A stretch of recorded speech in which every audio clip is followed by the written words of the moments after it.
काय असं की आपण जो नैवेद्य दाखवतो ना, तर त्या नैवेद्याचं पण केलेली फोटोग्राफी किंवा शूटिंग जर आपण स्टेटसवर ठेवलं, अल्लाह म्हणतात काही लोकांना तेही पाहून अरे बापरे ह्यांच्याकडे कसं, ती जर त्याला वेगळी त्याच्यामध्ये ऊर्जा उत्पन्न झाली तर निगेटिव्ह एनर्जी तुमच्या घरात शिरकाव करेल. पण आत्मिक बळ तुम्हाला पारायणातूनच मिळतं. सेल्फ कॉन्फिडन्स तुमचा बिल्डअप होतोय आणि जी संकट येतील, जे आव्हान येतील, जे चॅलेंज येतील ना, त्यांना झुंजण्यासाठी पारायणातून तुम्हाला फार मोठी ताकद मिळते. कारण का ते कॅरेक्टर्स जे असतात ना सगळे, ते कॅरेक्टर्स जे ते प्रत्येक कॅरेक्टर एक वेगवेगळ्या शक्तीचा प्रवाह आहे. कधी कधी शत्रू आपली प्रगती पण करतो, आपल्यातली चेतना जागृत करतो, आपलं तर चैतन्य आपण गाफील असणार आहोत. पण शत्रू कधी कधी आपल्याला त्या, म्हणून ते लक्षात घेण्यासाठी आपला गुरु पाहिजे.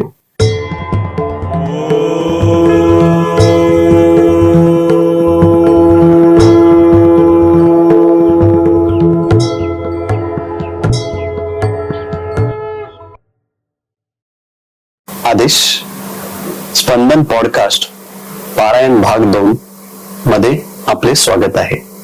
पहिल्या भागाची लिंक डिस्क्रिप्शन मध्ये दिलेली आहे. माऊली, आजकालच्या धगधगी जीवनात आपण ऑफिस सांभाळून, इतर सर्व व्यवसाय सांभाळून पारायण कशा प्रकारे करू शकतो याचे आपण मार्गदर्शन द्याल का?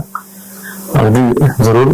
पारायण आपल्या या ऑफिसच्या किंवा या धगधगीच्या, या धकाधकीच्या या आपल्या युगामध्ये आपण अगदी आनंदाने करू शकतो. मात्र एक लक्षात ठेवा, आपलं ऑफिस असेल किंवा व्यावसायिक जीवन असेल, तर ऑफिसमध्ये मात्र एक लक्षात ठेवा, आपलं ऑफिसचं महत्वाचं जबाबदारीचं काम टाळून तुम्ही पारायण नका करू. नाहीतर काय होईल की तुमचं अर्ध लक्ष ऑफिसकडे असणार आहे, अर्ध लक्ष पारायणामध्ये असणार. बरं, त्याऐवजी तुम्ही जसं एखाद्या वेळेस आपल्या फॅमिली सहित पिकनिकला जाता, त्यासाठी वेळ काढता, घरातल्या वर्षभरामध्ये घरातल्या 3-4 जणांच्या ठिकाणी तुम्हाला लग्नाला जावं लागतं, त्यावेळेस ते ऍडजस्टमेंट करता ना तुमच्या रजेची, किंवा साखरपुडा असतो, बारसं असतं, त्यासाठी करता. तसंच आपण पारायणासाठी आपला एक स्पेसिफिक वेळ ठरवून ठेवा आणि त्या दिवशी ती रजा हे करण्याचा प्रयत्न करा की जेणेकरून तुमचं मन स्थिर राहील. अर्ध काम ते अर्ध काम, आता ते एकदा तुमचं म्हणजे तुमची पकड होईपर्यंत, बैठक तुम्हाला मिळेपर्यंत, नंतर हळूहळू तुम्ही काय करू शकता, ऑफिसमध्ये जाऊन तुम्ही येऊन घरी शुचिर्भूत होऊन तुम्ही पारायणाला बसू शकता. बरोबर आहे. म्हणजे तुम्हाला समजा घरी आल्यानंतर 3-4 तास वेळ मिळत असेल तर 3 तास करा. मग तुम्ही त्या 3 तासात किती अध्याय पूर्ण करू शकाल त्याचा एक अंदाज येईल तुम्हाला. हळूहळू ती तुमचा सराव तयार होईल, हळूहळू काय होईल तर सराव तयार होईल. त्याच्यामुळे आपण एक लक्षात ठेवा. मात्र मी तुम्हाला त्याच्यामध्ये एक सांगतो की काम टाळून ऑफिसचं जर आपण पारायण केलं तर आपल्याला जी फलश्रुती पण मिळणार नाहीये किंवा त्याचे आशीर्वाद पण मिळणार नाहीयेत. बरोबर. त्यामुळे मुख्य जबाबदारी काय, तर तुमचं जे काय कार्यालयीन जबाबदारी ते पूर्ण करा आणि या ठिकाणी पारायणाचा आनंद घ्या. त्यापेक्षा योग्य त्या ठिकाणी रजा घ्या. तर तुम्हाला रजा मिळत असेल तर रजा घ्या आणि ते पारायण आनंदाने ते करू शकता. म्हणजे आपल्याला बॅलन्स आउट करायचं, आपल्याला कर्म पण सांभाळायचं, आपल्याला व्यवसाय पण सांभाळायचा आणि आध्यात्मिक अगदी सुंदर उच्चार तुम्ही केला की बॅलन्स आपल्याला करायचं सगळं. अल्लाह म्हणजे आपलं आध्यात्मिक ऊर्जा पण आणि कर्म पण, आणि तर ते तुम्हाला म्हटलं की उत्तम प्रकारे तुम्ही ते करू शकाल. पण आता आपण जेव्हा पारायण करतो तर ते पारायणाचं म्हणजे आपण उच्चार करतो तर ते कशा स्वरूपात असतो, म्हणजे मला स्वतःला ऐकायला येईल अशा स्वरूपात की मोठ्याने वाचन करून इतर सर्वांना ऐकायला जाईल अशा स्वरूपात, काय प्रभाव त्याचा काय वेगवेगळा असेल? खरं तर पारायण प्रकट स्वरूपात म्हणजे तुम्ही मोठ्याने उच्चार करून तेही करू शकता की जेणेकरून काय असतं की आपल्या घरातील ऊर्जा जी आहे ती आपली शुद्ध व्हायला मदत होते. पण समजा की कधी कधी असं असतं, काही म्हणजे माझ्या अनुभवाप्रमाणे की काही घरांमध्ये 2 माणसांना हा आध्यात्मिक मार्ग पडत असतो तर 3 जण त्याच्या तेवढे सपोर्ट मध्ये नसतात. तर मग त्यांना तो त्रास होण्यापेक्षा तुम्ही मग तो मनातून वाचनाचा मार्ग पत्करा किंवा थोडं कमी आवाजात बोला, तेही होऊ शकतं. त्यामुळे तुम्ही लक्षात घ्या. मात्र प्रकट पारायण जे आहे ना ते तुम्ही आनंदाने केलात तर तुम्हाला काय होईल की त्याच्यामुळे तुमच्या घरातून जे काही इतर जण ऐकणार आहेत किंवा समजा तुम्ही एखाद्या ठिकाणी एखाद्या जागेमध्ये बसलेल्या ते 10 माणसं ऐकणार आहेत तर त्यांना एक आनंदाचा लाभ होतो. मात्र एक लक्षात ठेवा, प्रकट पारायण आपण जेव्हा बोलणं उच्चार मोठ्याने उच्चार करून बोलणार त्यावेळेस थोडा वेग आपला मात्र कमी होतो. पारायणाचा वेग तुम्हाला पकडायचा तर वेग कमी होणार. मग तुम्हाला त्या दृष्टीने तुमचं प्लॅन करायला लागेल. तुम्हाला काही दिवस मग त्या दृष्टीने वाढवावे लागतील. अल्लाह. त्यामुळे तो वेग आणि तुमचं पारायणाचं जे प्रकटीकरण गती आहे. त्या सगळ्याचं तुम्हाला बॅलन्स करायचं आहे. बरोबर. किंवा मग मनातून पण तुम्ही बोलून ते पारायण करू शकता. असं म्हणजे प्रत्येकाचे फायदे आणि जे आपण म्हणू शकतो की तोटे नाही, परंतु आपण म्हणजे कसं की दोन्ही बाजू सांभाळायचे ना, तुम्हाला परत तुम्हाला वेळ सांभाळायचा वेळ सांभाळायचा. आताच्या ह्याच्यामध्ये प्रत्येक जण सांगतो मला वेळ नाही, time is money. Time is money, time is God. पण प्रत्येक जण तुम्हाला आता ते वेळ नसतानाही तुम्ही सवड काढताय आणि एक चांगलं कार्य करताय, त्याबद्दल खरोखरच ते प्रशंसनीय आहे. असं तर आपण जसं पारायण करायला गेलो की पारायण करताना म्हणजे आता म्हणजे पारायणाची मांडणी केली, त्याच्यामध्ये आपण जसं काही म्हणजे भ्रम असतात की मांडणी केली आहे तर तुम्ही दररोज त्याला नैवेद्य दाखवला पाहिजे, दररोज त्याला धूप आरती केली पाहिजे. तर हे म्हणजे हे कसं आणि कितपत? अगदी खूप छान प्रश्न विचारलात तुम्ही. तर खरं तर एक लक्षात ठेवा की हे सगळं जे आहे ते अगदी आनंदाने तुम्ही करू शकता, मात्र ते केलंच पाहिजे अशी सक्ती नाहीये. पहिला ते एकाग्र व्हा, पारायणाच्या त्या सेवेत एकाग्र व्हा, ईश्वरी शक्तीच्या त्या साथ तुम्ही घालता ना त्यातला एकाग्र व्हा, आणि तिथे शांतपणे आधी ते जे पारायणाचा ग्रंथ आहे त्या ग्रंथातील जे मंत्राक्षर आहेत ते प्रत्येक अक्षर हे मंत्राक्षर असतं, त्या ठिकाणी एकाग्रता साधणं महत्वाचं आहे. म्हणजे तुम्ही तो नैवेद्य करायचा आहे, मग मला तो नैवेद्य दाखवायचा वगैरे, हे सगळ्या ह्याच्यात तुम्ही तुमचा वेळ कितपत शक्य आहे त्याप्रमाणे बघा. आणि नैवेद्य रोज दाखवला तरी चालतो. मी असं म्हणेन त्या बाकीच्या गोष्टी करण्यापेक्षा तुम्ही तिथे एकाग्र व्हा आणि तिथून जी ऊर्जा लहरी प्राप्त करायची ते प्राप्त करा. आणि मग जो उद्यापनाचा शेवटचा सांगतेचा दिवस आहे त्यावेळेस तुम्ही अगदी आनंदाने नैवेद्य दाखवलात आणि पूर्ण आरती केली तरी चालेल. रोज रोज तुम्हाला आरती करणं शक्य असेल तर जरूर तुम्ही त्या पारायणाचा जो तुमचा समाप्तीचा रोजचा जो समाप्तीचा भाग आहे तिथे ते आरती केलात तरी आनंद आहे. पण समजा आरती करायला मिळाली नाही आपल्याला, आणि एक त्याच्यात म्हणतो तुम्हाला की आरती करायला मिळेल तरी सुद्धा माऊली आपल्याला क्षमस्वपूर्वक समजून घेणार. आणि एक लक्षात ठेवा की पारायण जसं आपण सुरू करतो ना, तर तसं समजा तुम्हाला असं वाटलं की माझे 3 अध्याय झालेत मी थांबणार आहे, किंवा माझे 5 अध्याय झालेत मी थांबणार आहे, म्हणजे रोजचे तुम्ही शेड्यूल बनवलं ते 13 अध्याय झालेत मी थांबणार. बरोबर. मग काय करायचं, 13व्या अध्यायाच्या वेळेस तुम्ही थांबलेला मग ते समजा तुम्हाला जो पुढचा 14वा अध्याय, 13व्याच्या नंतर काय आहे तर 14वा अध्याय, तर त्याच्याही 5 वेळा वाचून घ्या. म्हणजे काय आहे की तुम्ही पुढची जी सुरुवात आहे ते त्याच दिवशी केलेली आहे, म्हणजे ज्या दिवशी समारोप आहे त्याच दिवशी पुढची सुरुवात तुम्ही करणार आहात. पण तुम्ही जे मगाशी म्हणाल की नैवेद्य आरती वगैरे हे जे आपल्या आवडीने आपण केलेले ते छान, ते वाईट नाहीत, ते करा आनंदाने. पण ते शक्य नसेल तर त्याने काय मोठा अडथळा होणार नाहीये, अगदी आनंदाने तुम्ही ते हे करू शकता. माऊली, आपण पारायण करतोय हे सर्वांना सांगणं कितपत योग्य आहे? खर तर आपण पारायण करतो ते आपल्या घरच्या व्यक्तींना आपण सांगितलेलं अधिक योग्य आहे. मात्र शक्यतो तुम्ही ज्या ठिकाणी कार्यालयीन क्षेत्रात काम करत असाल किंवा व्यवसाय धंद्यात असाल तर त्या ठिकाणी उगाच त्याची वाच्यता न करणं योग्य. कारण का की एक भाग लक्षात घ्या, आपली जी नित्यपूजा आहे त्याला सुद्धा एक दृष्ट लागू शकते. तर हा एक भाग महत्वाचा आहे. त्याच्यामुळे तुम्ही त्याचं जास्त जाहिरात वाच्यता न करता ते आपल्यासाठी आनंदाने करा, आणि त्याचबरोबर ते करत असताना इतरांसाठी आशीर्वाद मागा. आपल्या सगळ्या मित्रपरिवारासाठी आशीर्वाद मागा माऊलीकडे, आलं ते चालेल, परंतु त्याची शक्यतो ही जाहिरात नाही किंवा वाच्यता न करणं तिथंच योग्य. किंवा आता डिजिटल मीडियाचं युग आहे आणि त्याच्यामुळे त्याचं तुम्ही शूटिंग कराल किंवा ते फेसबुकला अपलोड कराल किंवा इंस्टाग्रामला अपलोड कराल, ते तितकंच योग्य नाही. कारण का की तुम्हाला तुमची ऊर्जा जी आहे ती समोरच्या व्यक्तीने किती सहन होईल नाही सांगता येत. कारण का ते काय म्हणणार, अरे ह्याच्याकडे एवढा वेळ येतो कुठला, ह्याच्याकडे एवढी ताकद राहते कशी काय, ह्याच्याकडे एवढा ह्याने ऊर्जा कशी काय प्राप्त केली की आमच्यावरच हा काम करतो पण हा दमत नाही कसा. बरोबर. हा, तर तेही लक्षात घ्या. Extra power, divine power, divine power ही ब्लेसिंग पॉवर आहे. Blessing power. तुम्ही लक्षात ठेवा की तुमच्यासाठी ती पुण्यशक्ती कार्य करते आणि त्या शक्तीला जर दृष्ट लागले आणि लागते दृष्ट, हे लक्षात घ्या. अगदी मी गॅरंटेड सांगतो, तुम्ही दृष्ट लागते मान्य करा, नाही तर नका मान्य करू. माझ्याकडे याचे उदाहरण आहेत. अल्लाहने कधी कधी काय असतं की आपण छानपैकी पूजा आरंभलेली असते, आपण त्याचं हे करतो, शूटिंग करतो, कदाचित आपण ते बघा स्टेटसला ठेवतो आपल्या नित्यपूजा किंवा नित्य आपला देवघर.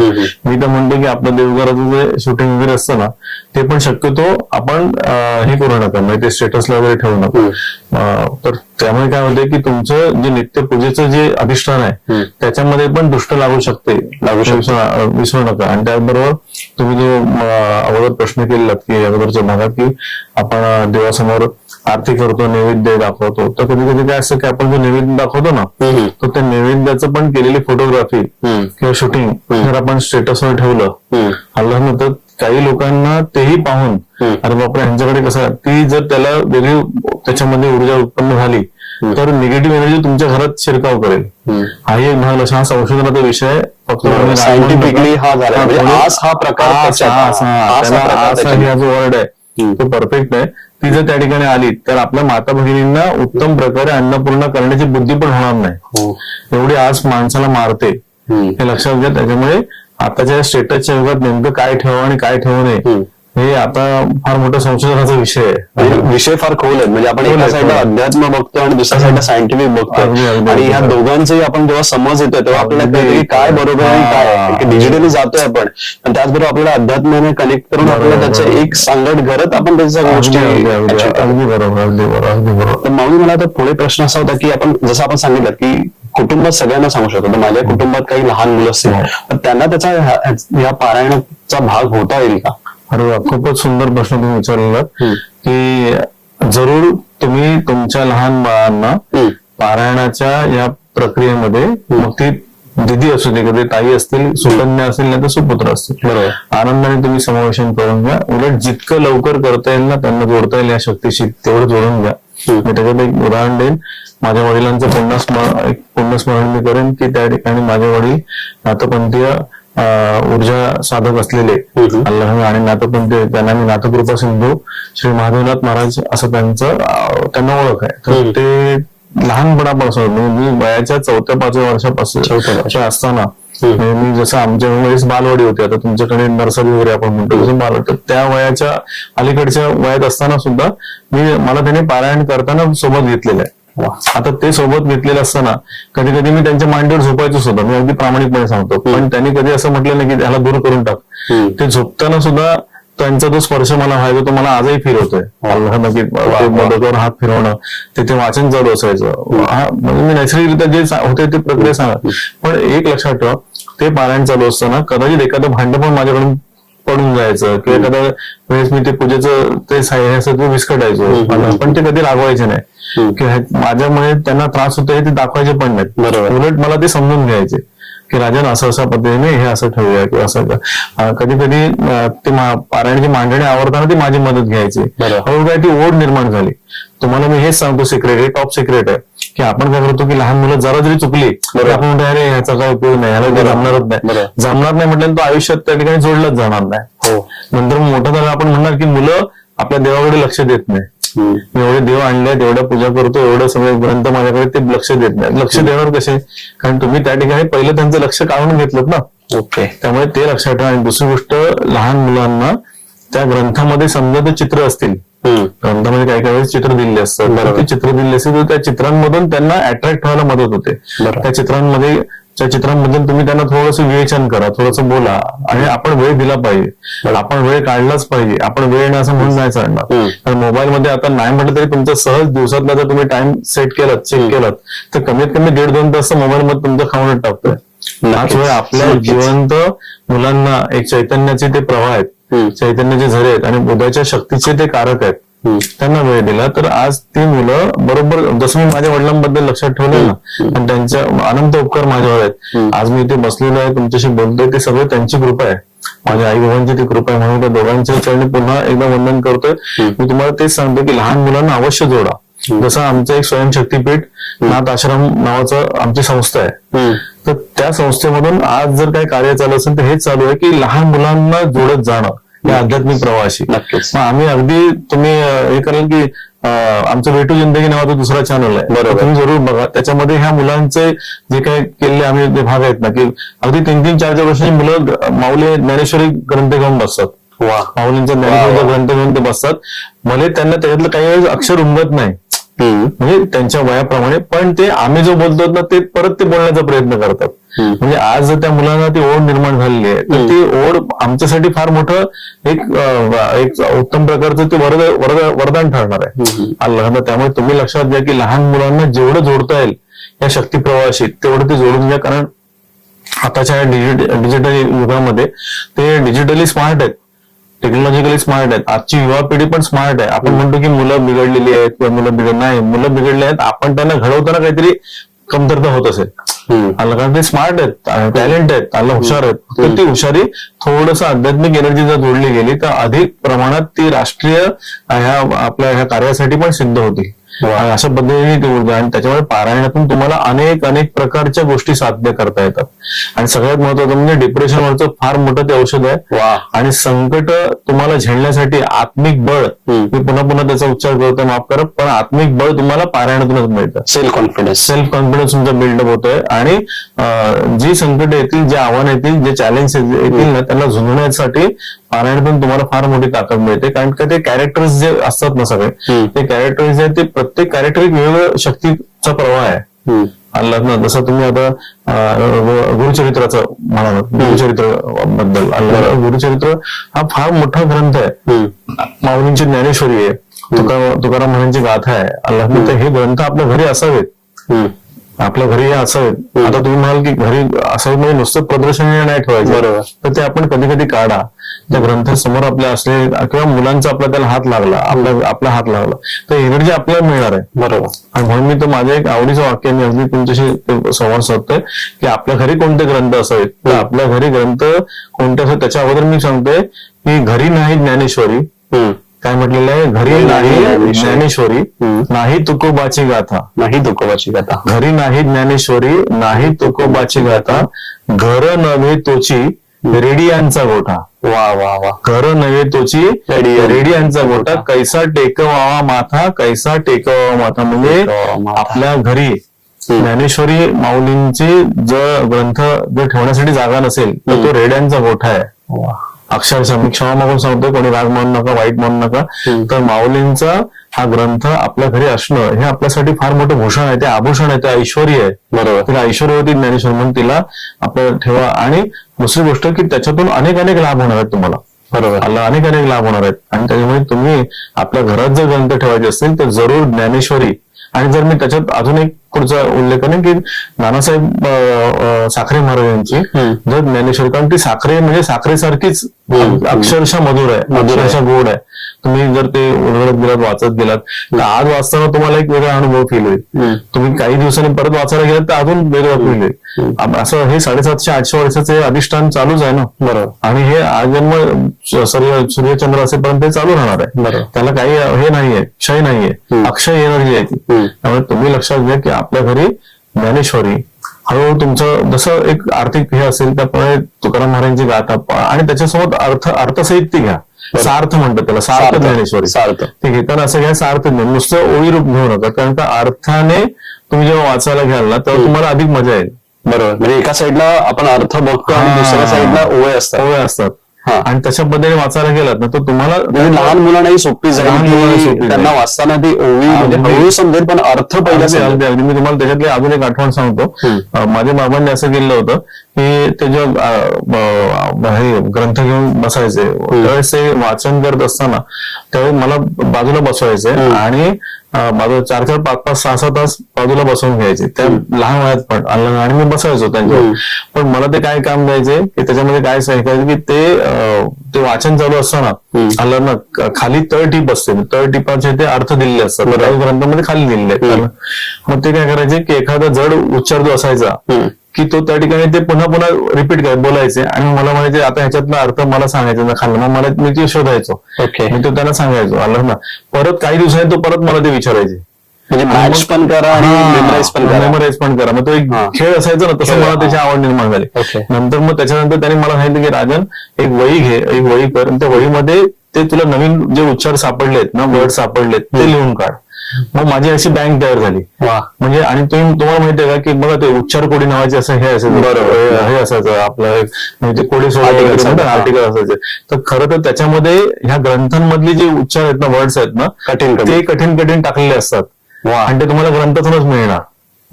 म्हणजे अशा पद्धतीने ते एक आवड निर्माण झाली आणि वर्ल्ड बँक आपली तयार झाली, म्हणजे आपल्या उच्चारांची बँक तयार झाली. म्हणजे ती एक आपली समृद्धी आहे.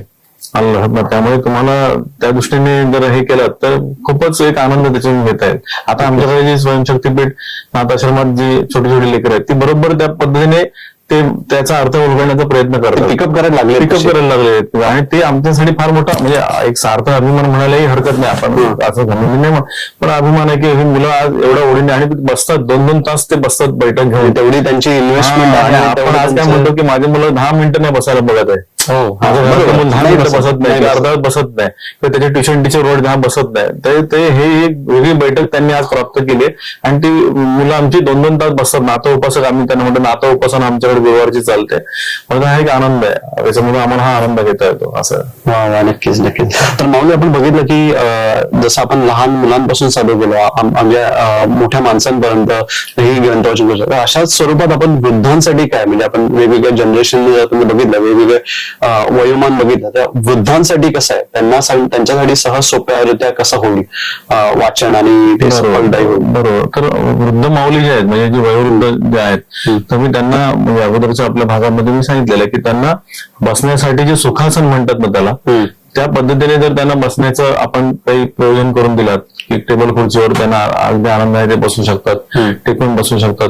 इव्हन दो त्यांची जर शारीरिक क्षमता नसेल तर ते अगदी बेडवर झोपून पण याचा कोणी गैरअर्थ लावून नाही तर काय आपल्याकडे कसं आहे लगेच सोय ते म्हटलेलं बरोबर, जे नकोय ते आपण लगेच पिकअप करतो. मी ते म्हटलेलं नाही. मी तुम्हाला म्हटलं की एखाद्याला अस्वस्थ आहे की त्याला बसताच येत नाही विचारला, तर ते झोपूनही ते ज्ञानेश्वरीचे वाचन करणारे माऊलींचे साधक मी आळंदीमध्ये पाहिलेले आहेत. माऊलींचे असेही भक्त आहेत की ते काही जणांना डोळे नसताना ते ज्ञानेश्वरी वाचतात, अंध आहेत माऊली त्या, आणि ते ज्ञानेश्वरी वाचतात. आपल्याला डोळे दिलेले आहेत परमेश्वराने, मग आपण किती भाग्यवान आहोत, आपल्या सगळे अवयव दिलेले आहेत. मग ते आता ह्या वयातच तिला जोडून घ्या, इच्छा आहे त्यांची ह्या वयातच जोडून घ्या. मी तर तुम्हाला म्हणतो की काही लोक असाही प्रश्न विचारतात कधी कधी आम्हाला की कधी वाचावे, आम्ही रिटायरमेंट नंतर वाचू का, कधी वाचावे तर रिटायरमेंट. म्हटलं रिटायरमेंट नंतर वाचून वाचा तुम्ही, हरकत नाही, पण आता जर वाचलात तर तुम्हाला ती वाचवेल नक्कीच. तुम्हाला ज्या वयात असं वाटतंय ना की इतर वाचतात मी वाटतं, तुम्ही प्रयत्न करा, जोडले जा. जसं आम्ही म्हटलं की आमच्याकडे 3-3, 4-4 वर्षाचे जे नातं उपासक आहेत ते जोडले गेलेत, पुढे ते फार मोठ्या ताकदीने ऊर्जा त्यांच्या क्षेत्रात कमवणार. मी असं म्हणत नाही की तो डॉक्टरच होईल की तो इंजिनियर, तो जे क्षेत्रात जाईल त्या क्षेत्रात तो चमकणार, गॅरंटेड चमकणार, गॅरंटेड, अगदी शुअरली मी सांगतो. मग तो स्पोर्ट्सच्या क्षेत्रात जाईल, तबला वादनाच्या क्षेत्रात जाईल, किंवा ऍक्टर बनेल, किंवा काय डॉक्टर बनेल, इंजिनियर बनेल, IITचा एखादा सायंटिस्ट बनेल, तर ते ज्या क्षेत्रात ते जातील ना ते चमकणार. कारण आध्यात्मिक ऊर्जा ही तुम्हाला त्या दृष्टीने पूर्णपणे तावून सुलाखून तयार करते, तुमच्यातलं सोनं बाहेर काढते, कस बाहेर काढते अल्लाह. त्यामुळे तुम्ही मागे पडणार नाही, ते नाणं खणखणीत बनणार. अगदी काय, म्हणून जोडले जा. तुम्ही रिटायरमेंट वाट बघू नका, कारण का त्यावेळेस मग आपण काय म्हणतो ना की ते राम राम अक्षर जे आहे ना ते पण आपल्याला उच्चारता येतं, मग आपले दात पडलेले असं आपण लांब लांब लांब ते लांब लांब लांब लांब होत जातं. राम राम बोललं पण नंतर लांब लांब लांब होत जातं. ते लांब लांब कशाला होतं, आधीच जोडले जा. बरोबर, तुम्हाला त्याचा आनंद होईल. म्हणून राग म्हणू नका, मी थोडं स्पष्ट बोललं. बरोबर माऊली, आम्ही बघितलं लहान, तरुण, वयोवृद्ध हे पारायण करू शकतात, त्याचप्रमाणे स्त्रियाही करू शकतात का? अगदी स्त्रियाही पारायण करू शकतात. म्हणजे स्त्रिया आपल्या ज्या माता भगिनी माऊली आहेत त्या पारायण करू शकतात, काही त्याला अडथळा नाही.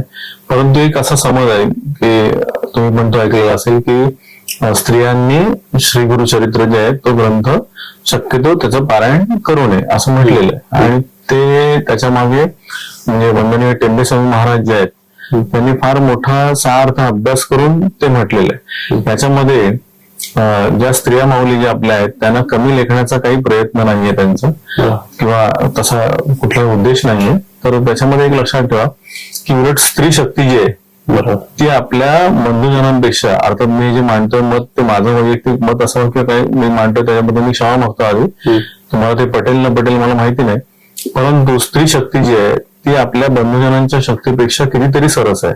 लक्षात नाही, त्यामुळे ते लक्षात ठेवा. त्यांच्यामध्ये ज्या काही एनर्जीज आहेत ना तर ते एनर्जी फार मोठ्या ताकदीची आहे. आणि म्हणून आपण जर पूर्वीचा एक प्राचीन इतिहास किंवा प्राचीन काळ पाहिला तर त्याच्यामध्ये ज्यावेळेस देवांना सुद्धा राक्षसी शक्ती ज्या आहेत किंवा अशा काही विघातक शक्ती ज्या आहेत त्या त्यांच्यावर आक्रमण करायच्या, त्यावेळेस त्या प्रकारे जेव्हा आपण त्या शक्ती आक्रमण करायच्या ना तर त्यावेळेस सुद्धा स्त्री शक्ती जी देवीच्या रूपाने आहे त्या देवीच्या रूपाने त्या स्त्री शक्तीनेच त्या राक्षसी शक्तींचा बिमोड केलाय. जिथे देवांनी हात टेकले त्या ठिकाणी, म्हणजे स्त्री शक्ती किती पॉवरफुल आहे. नक्कीच. तर त्याच्यामुळे त्या श्री गुरु चरित्र हा वेद ग्रंथ मानला जातो. याला काय म्हणतात तर 5वा वेद आहे तो एक प्रकार. तर वेद ग्रंथ मानला जातो आणि तो वेदतुल्य ग्रंथ आहे. त्याच्यामध्ये जे जे अक्षर आहेत ते प्रत्येक अक्षर मंत्र आहे. वेदाक्षरातलं प्रत्येक अक्षर हे मंत्र आहे. त्यांच्याकडे ऑलरेडी स्त्री तत्वाकडे एनर्जीज आहे भरपूर. तर अधिक प्रमाणात ती एनर्जी जर त्याच्यामध्ये आली तर त्याच्यामधून त्या एनर्जी अति होईल, म्हणजे शेवटी अति संचार होईल. हा.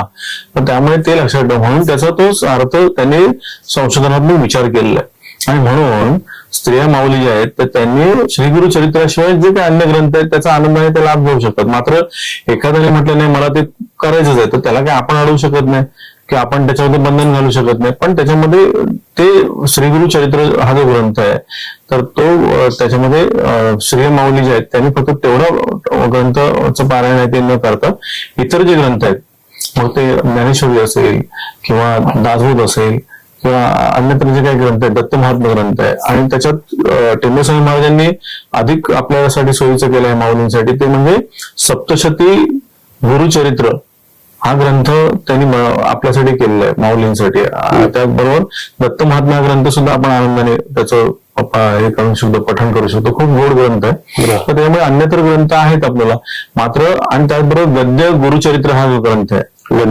त्या स्त्रिया माऊली वाचू शकतात. गद्य गुरुचरित्र म्हणून ग्रंथ आहे तर त्याचा अगदी आनंदाने वाचू शकतात. मात्र मूळ श्री गुरुचरित्र हा जो ग्रंथ आहे तो शक्यतो त्यांनी त्याचं पारायण न करावं तितकं चांगलं. मात्र आपण त्याला आता बंधन नाही करू शकत.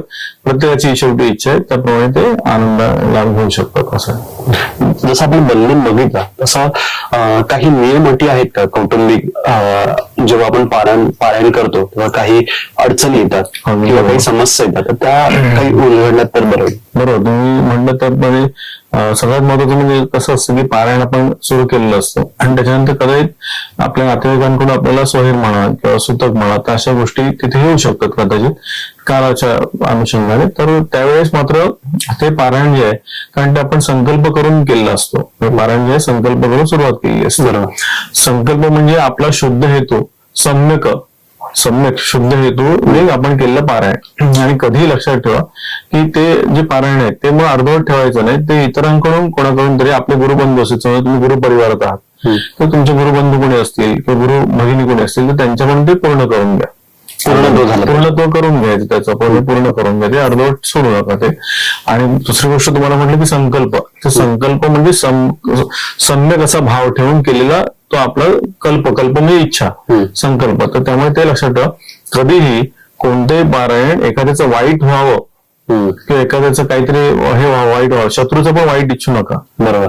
तो त्याच्या कर्माने त्याचं काय व्हायचं ते होईल. अल्लाह तुम्ही त्याची ते इच्छित करण्यासाठी पारायण करू नका.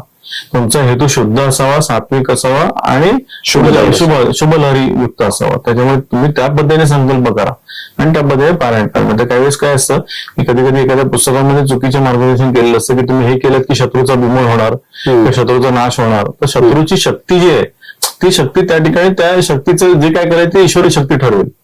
अल्लाह कधी कधी शत्रू आपली प्रगती पण करतो, आपल्यातली चेतना जागृत करतो. आपलं तर चैतन्य आपण गाफील असणार आहोत पण शत्रू कधी कधी आपल्याला त्या म्हणून ते लक्षात घेण्यासाठी आपल्याला गुरु पाहिजे.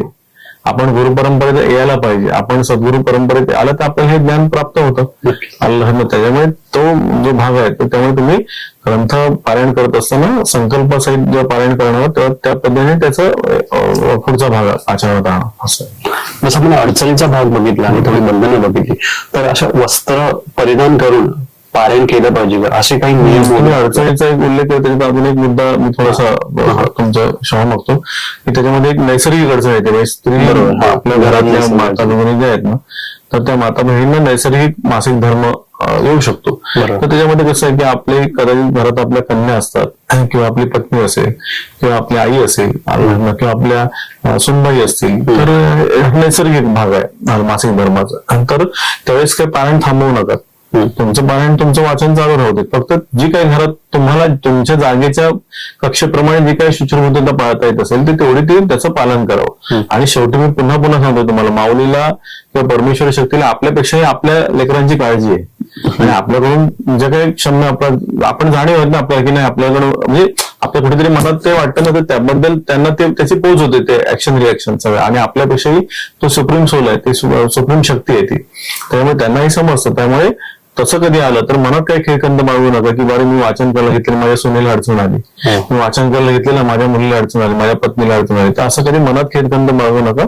तुम्ही तुमची प्रक्रिया चालू ठेवा, आनंदाने पुढचं कार्य तुमचं होत आहे असं. आणि तुम्ही तो याचा मुद्दा विचारत कपड्याचा आणि वस्त्र, तर एक लक्षात ठेवा, जसं युनिफॉर्म असतो ना आपला, एखाद्या वेळेस आपण तुम्ही जर जिम मध्ये जात असाल तर तुम्ही त्या पद्धतीने थोडंसं वॉकिंग करत असाल, त्या पद्धतीने तुमचं युनिफॉर्म वेअर करता एक प्रकार. तर तसंच आध्यात्मिक ह्या स्पिरिच्युअल एनर्जीमध्ये पण एक युनिफॉर्म आहे, तो जर तुम्ही वापरला म्हणजे तसं त्याच्यातलं काय तर एखादं लुंगीसारखं वस्त्र तुम्हाला धोतर नाही नेसता येत असेल, कम्फर्टेबल पोटबस होत नसेल, तर ते एक सोळा म्हणा किंवा धोतर नेसा तो उत्तमच आहे तुम्हाला.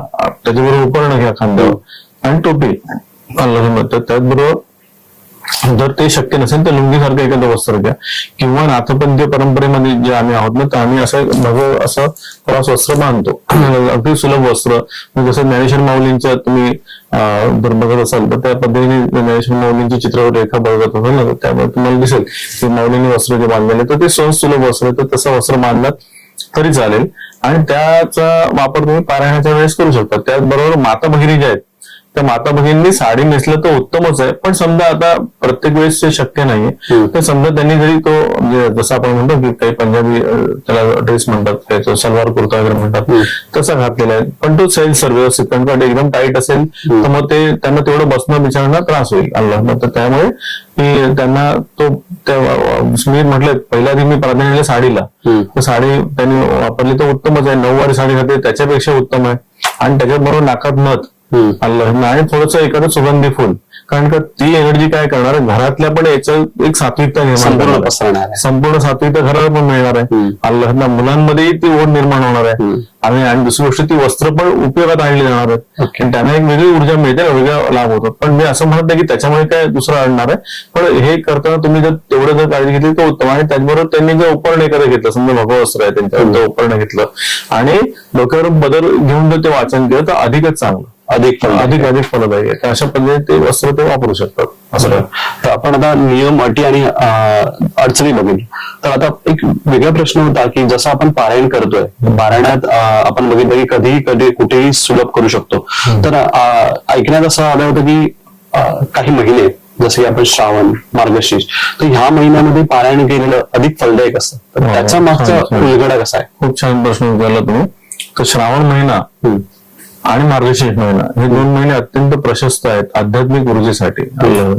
तर श्रावण महिना याच्यामध्ये श्रवण हे उच्चार येतो, श्रवण भक्ती आपली वाढवणारा तो महिना आहे. पण वेगवेगळ्या ठिकाणी सप्ताह चालू असतात, वेगवेगळ्या ठिकाणी पारायणाचे हे प्रवाह चालू असतात. तसंच मार्गशीर्ष महिना आहे अल्लाह. तर मार्गशीर्ष महिना याच्यामध्ये जर आपण विचार केला त्याचा, तर मार्ग आणि शीर्ष म्हणजे आपलं मस्तक, डोकं. कधी कधी म्हणतो आपण ह्याचं डोकं बिघडलंय, डोकं ठिकाणावर नाही, डोकं जागेवर नाही, तर डोकं जागेवर आणणारा तो महिना आहे शीर्ष मार्गावर आणणारा महिना मार्गशीर्ष. म्हणून लक्षात या 2 महिन्या. आणि त्या 2 महिन्यांमध्ये काय असतं की निसर्गामध्ये अत्यंत उत्तम प्रकारची एनर्जी सर्व चराचर सृष्टीमध्ये पंचमहाभूतांमध्ये सिद्ध झालेली असते, त्याचा तुम्हाला तो लाभ होतो.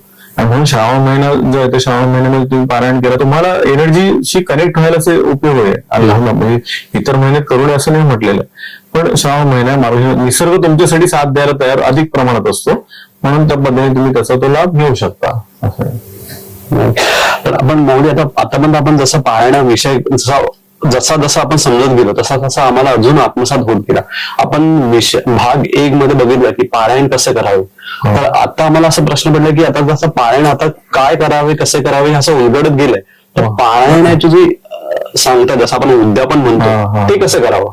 अगदी बरोबर. तर उद्यापन कसं करावं याच्याबद्दल खूप उत्तम विचारवंतांनी किंवा संत महंतांनी आपल्याला कुठे कुठे बोध केलेला आहे, अगदी उत्तम आहे. त्याचबरोबर मी सहज सुलभ तुम्हाला सांगतो, कुठलाही बाऊ न करता, अगदी आम्ही ज्या पद्धतीने करतो ते कोणत्याही बाऊ न करता, कोणत्याही पद्धतीने जास्त कर्मकांडात न गुंतता तुम्ही उद्यापन करताना म्हणजे आपल्या मनातला जो भाव आहे आणि देवा मला पाव, आपल्या मनातला भाव त्या ईश्वर शक्तीला समजतोय ना सहजपणे, त्यामुळे ती ईश्वर शक्ती आपल्याला त्या दृष्टीने पावणार आहे. ह्याच्यामध्ये एक लक्षात ठेवा की उद्यापनाची सांगता जी आहे तुमची ती अमुकच दिवशी केली पाहिजे का, तर ते आहे चांगलं आहे ते, पण सुद्धा ते शक्य नाहीये. तर आपल्याला सगळ्या ज्या काही अडचणींवर मात करत आपण ह्या धकाधकीच्या युगामध्ये पुढे चाललेलो आहोत. तर त्याच्यामुळे आपण एक लक्षात ठेवा की उद्यापनाच्या त्या दिवशी जो तुमच्या संगतीचा जो दिवस असेल त्या दिवशी काय कराल तर नैवेद्य त्या ठिकाणी एक तयार करा. 2 नैवेद्य काढा, एक आपल्या घरच्या देवाला देवतांना स्मरून आणि दुसरा नैवेद्य जो तुमचा ग्रंथ नारायणला. त्याच्यामध्ये त्याहून शक्य झालं तुम्हाला गाईला नैवेद्य काढता आला, तुम्हाला कावळ्याला काका देवतेला नैवेद्य काढता आला, श्वान देवतेसाठी नैवेद्य काढता आला, अधिकच चांगलं किंवा मत्स्य देवतेसाठी काढता आला. म्हणजे हे अधिक प्रकार आहे, ते तुम्हाला जे शक्य होतील त्या पद्धतीने शक्य होतील. आणि सुद्धा थोडा घासचा भाग तुम्हाला तो काढायचा आहे आणि त्याप्रमाणे तो आता काही ठिकाणी गायच मिळत नाहीयेत, बरोबर, काही ठिकाणी गायी मिळत नाहीत, पूर्वी होतं तसं, काही ठिकाणी म्हणजे तुम्हाला परत ते राहून जाणार नाही. मग आता त्यात तुम्ही दुसरा एक प्रकार करू शकता की त्या नैवेद्याच्या त्या प्रकारात कुठेतरी मग तो नैवेद्य काढून टाकून तुम्ही ठेवणार, त्यापेक्षा तुम्ही काय करू शकता तर त्याच प्रकारे सुका पदार्थ घेऊन तुम्ही दुसऱ्या दिवशी जरी एखाद्या प्राण्यांना पक्ष्यांना अर्पण केला तरी सुद्धा तो तुमची भावना तिथे पोहोचते. भाव तुमचा पोहोचणं महत्वाचं अल्लाह, तर त्यामुळे ते भाग लक्षात घ्या. आणि दुसरी गोष्ट नैवेद्य जो तुम्ही ते दाखवले जे 2 देवाला आणि ग्रंथ नारायणाला दाखवलेत ना, ते नैवेद्य जे आहेत ते तुमच्या घरातल्या व्यक्तींनी त्याचा प्रसाद म्हणून तो ग्रहण करायचा आहे. तुमच्या घरातल्या भोजनामध्ये त्याचा तो वापर करून घ्यायचा आणि त्याच्यामध्ये शक्यतो वरण भात थोडंसं गाईच्या तुपासहित असेल, त्याच्यामध्ये तुमच्याकडे असलेली पोळी म्हणा किंवा तुम्ही जर गोड पुरणपोळी करत असाल तर ती तुमच्या आवडीने भागतो किंवा पुरी म्हणा. पण त्याचबरोबर एक भाग लक्षात ठेवा की सात्विक म्हणून एक भाजी आहे ती म्हणजे घेवड्याची भाजी, घेवडा भाजी आहे ना, ती घेवड्याची भाजी अत्यंत सात्विक आहे. तुमच्या प्रत्येक पारायणाच्या वेळेस जर तुम्हाला नैवेद्य म्हणून काही खास करायचं तर घेवड्याची भाजीचा समावेश अवश्य करा. त्याच्या मागे विज्ञान आहे. त्याच्यामागे विज्ञान काय आहे तर अन्नपूर्णेचं विज्ञान आहे ते आहे की घेवड्याच्या भाजीमध्ये पूर्णपणे सात्विक भाजी येते. तुमच्या शरीरातल्या ज्या षडरिपू आहेत काम, क्रोध, लोभ, मोह, मत्सर ह्या षडरिपूंवर कंट्रोल ती भाजी आणते. म्हणून महिन्यातून 1-2-3 वेळा ती भाजी खा, मुलांना ती सवय लावा ती भाजी खायची. आणि त्या भाजींना साक्षात श्रीगुरूंचा आशीर्वाद आहे. श्रीगुरु चरित्रामध्ये तो घेवड्याचा वेल आणि ती ऐकण्यात आली आहे तुमच्या. तर त्यामुळे उलट ती सवय लावा, मुलांना लावा सवय, तुम्ही पण सवय ती प्राप्त करून आणि ते करा. त्याचबरोबर जमलं तर पंचामृत त्या ठिकाणी तीर्थ म्हणून तुम्ही ते करू शकता. गोड प्रसाद म्हणून घरी जरी शिऱ्याचा म्हणजे रव्याचा शिरा जो आहे तो तुम्ही माऊलीने केला आणि तो त्या ठिकाणी दाखवला तरी तो चालतो. मात्र एक लक्षात ठेवा, तुम्हाला पुन्हा होतं की जरी एखाद्या ठिकाणी तुम्हाला मार्गदर्शकाने मार्गदर्शन केलेलं असेल, नाही असंच व्हायला पाहिजे उद्यापन, तसंच व्हायला पाहिजे उद्यापन, तुमचा भाव देवापर्यंत पोहोचतोय हे सगळ्यात महत्वाचं आहे. अल्लाह, आणि तुम्ही ते करता श्रद्धेने हेही महत्वाचं आहे अल्लाह. आणि त्याच्यानंतर याचा पुढचाही भाग येतो तो म्हणजे दानधर्म. तुम्हाला शक्य झालं तर तुम्ही यथोचित असं तुमच्या यथाशक्ती, यथामती, यथा ज्ञानेनं आपण म्हणतो तशा पद्धतीने तुम्ही एखाद्या वेळेस समजा एखाद्या हे काही गरजू लोक आहेत किंवा गरीब लोक आहेत किंवा वृद्धाश्रम आहे किंवा एखाद्या संस्था आहे की जी गरीब मुलांसाठी काम करते आहेत किंवा तुम्ही स्वतः जाऊन त्या ठिकाणी त्या गरीब मुलांसाठी तो दान करू शकता. काही खाऊच्या पदार्थाच्या स्वरूपात असेल, शैक्षणिक दानाच्या स्वरूपात असेल, तुम्ही आनंदाने तो भाग करू शकता. आणि त्याच्यामुळे ते लक्षात ठेवा की दानधर्म आपल्याला त्या निमित्ताने झाला तर गुरुशक्तीचं प्राबल्य त्या दान धर्मावर आहे ना, अशा पद्धतीने तर तुम्ही ते त्याचाही आनंद लाभ तो त्या निमित्ताने करून घेऊ शकता. नक्कीच. जसं आपण बघितलं की आपण ज्यावेळी उद्यापन करतो तेव्हा घेवड्याची भाजी दाखवणे उत्तम होतं.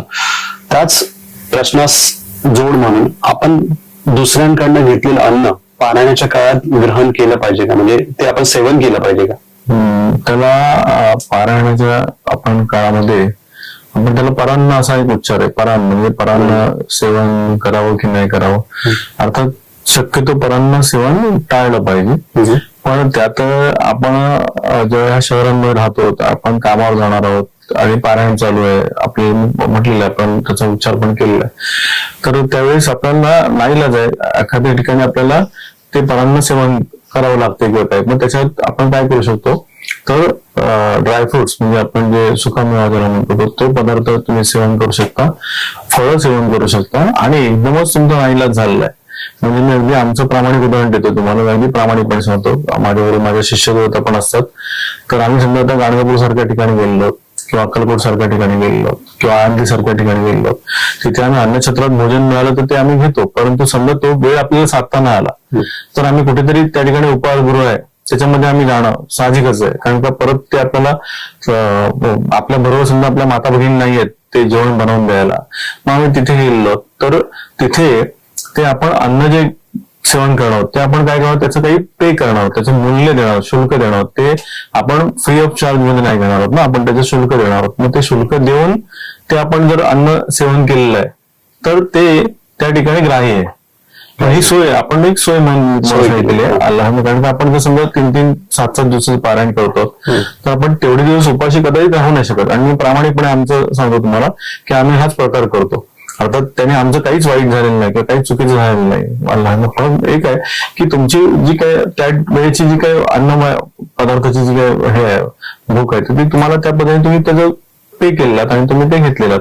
म्हणून तुम्हाला मी ते पण सांगेन की अन्नछत्राच्या ठिकाणी तुम्ही कधी जाताना, तुम्ही तीर्थक्षेत्राला जाता, हा विषय थोडासा व्याप्त करून सांगतो. तर त्या ठिकाणी तुम्ही गेल्यानंतर तुम्हाला असं वाटतं की अन्नछत्र आहे, आपण जेवलेलो तर आपण अगदी जेवण तुम्ही प्रसाद म्हणून घेता आणि निघता. काही ना काहीतरी म्हणून शुल्क त्या ठिकाणी जरूर अर्पण करा. कारण त्याच्या अन्नछत्राला त्या अन्नपूर्णेचा तो मान आहे. मग तुम्ही ती पावती फाडा नका फाडू, परंतु ते जे हंडी ठेवली असते भले तुम्ही त्यात एक नाणं तरी सोडलं तरी चालेल, पण रिकामी हाताने तिथून येऊ नका. कारण का ते अन्नपूर्ण आहे आणि त्या ठिकाणी त्यांनी एवढं मोठं आपल्यासाठी ते अन्नछत्र निर्माण केलेलं असतं. भाई त्याला मोठे मोठे डोनेशन देणे देणगीदार असतात काय असं, पण तुम्ही पण एक भाग त्याच्यातला बना ना, काही अंशाने बना आणि तुम्ही तो जरूर लाभ घ्या. तुम्हाला खूप त्याचा प्रचिती लाभ आहे.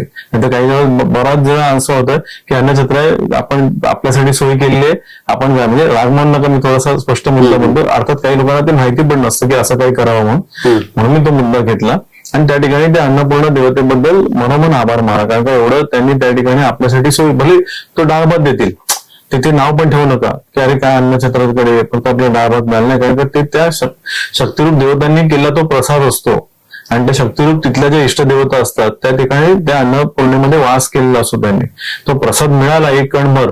जसं आपण गाणगापूरमध्ये जाताना तुम्ही माधुकरी मागता बघा, ते 3 घरं, 1 घर, 5 घरं, 7 घरं, 9 घरं अशी माधुकरी मागता आणि तो जे मिळेल तो प्रसाद माग. कारण तो साक्षात दत्तगुरु आपल्याला अलख निरंजनमयी भिक्षान देईल अशा पद्धतीने लाभलेला तो प्रसाद असतो. म्हणून तो प्रसादाचा त्यावेळेस तो मान घ्या तुम्ही आणि तो मान सेवन करा. काही मान आपल्याला वाटलं तर आपण गोमातेला तो अर्पण करू शकतो किंवा निसर्ग देवतेला अर्पण करू शकतो. पण ते लक्षात घे की म्हणून ते म्हटलेलं की माधुकरी ही नवेची भिक्षा, नामजपाची अखंड दीक्षा. माझ्या वडिलांनी महादेवनाथ महाराजांनी या देहाचे फुलं वाहूया म्हणून ग्रंथ मालिका लिहिलेली आहे, काव्य मालिका लिहिलेली. त्याच्यामुळे त्यांनी म्हटले की माधुकरी ही नवेची भिक्षा, नामजपाची अखंड दीक्षा. म्हणून ती भिक्षा नाहीये, ती भीक नाहीये. भीक आणि भिक्षा याच्यात खूप मोठा फरक आहे अल्लाह. त्याच्यामुळे आपण तो प्रसाद आहे या रूपाने तो आपण सेवन करायचं असं आहे. माऊली, आणखी एक प्रश्न होता. आपण बहुतांशी पाहिलेलं आहे की पारायण करताना काही वर्ड्स येतात, नमन नमन वंदन. अशा वेळी बरेच जण हृदयासह हात मिळून वंदन करतात. तर त्याच्याबद्दल आपण काही सांगू इच्छिता? अगदी छान प्रश्न विचारला. ज्यावेळेस कोणत्याही ग्रंथाचं आपण पारायण करतो तर त्यावेळेस त्याच्यामध्ये वंदन, नमन, नमो नमः वगैरे असे उच्चार येतात. तर त्यावेळेस त्या जो ग्रंथ ज्या इष्टदेवतेच्या अधिपत्याशी सिद्ध केलेला असतो ना, तर ती देवतेला ते वंदन असतं. आणि याचा फायदा एक होतोय की आपला रिस्पॉन्स मेकॅनिझम नावाची यंत्रणा आपल्या शरीरात आहे, आपल्या मेंदूच्या संरचनेत आहे. तो रिस्पॉन्स मेकॅनिझम जो आहे तो ऑटोमॅटिक ऍक्टिव्ह होतो. म्हणून तुम्हाला त्याची ती सवय असेल म्हणजे तुमचं लक्ष पण आहे ना ते त्या ठिकाणी एकाग्र व्हायला मदत होते. त्याचबरोबर आपण मेमरी आपली बूस्ट होते, डेव्हलप होते. कारण बरोबर त्या ठिकाणी तुमचं ते हृदयाशी हे जाणार.